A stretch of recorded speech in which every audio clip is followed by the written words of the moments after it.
בימי שישי, אני על הכתפיים של אחי.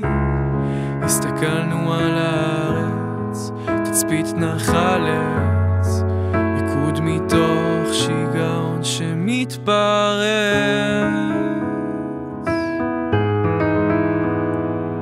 אריה בשמיים מסתכל בגובה העיניים, מסתכלים בחזרה מהחיילים, ילדים מחכים לאלוהים, מתפללים שנרקוד שוב במעגלים, ונשיר עוד שירים, נספר סיפורים.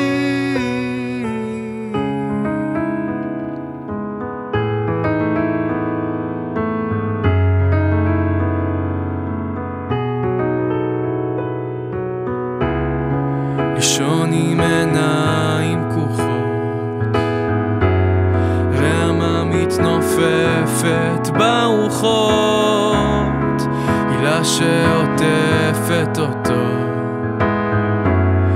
תחושת הרצה חזקה שכזו.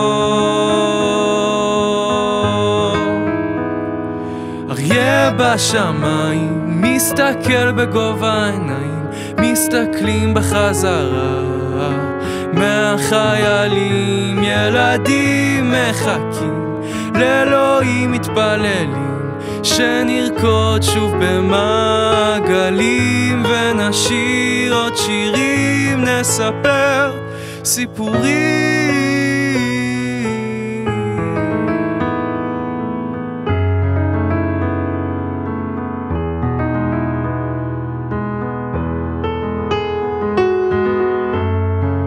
אמא תצטרך להצמיח רעמה, כי האריה שלה לא איתה.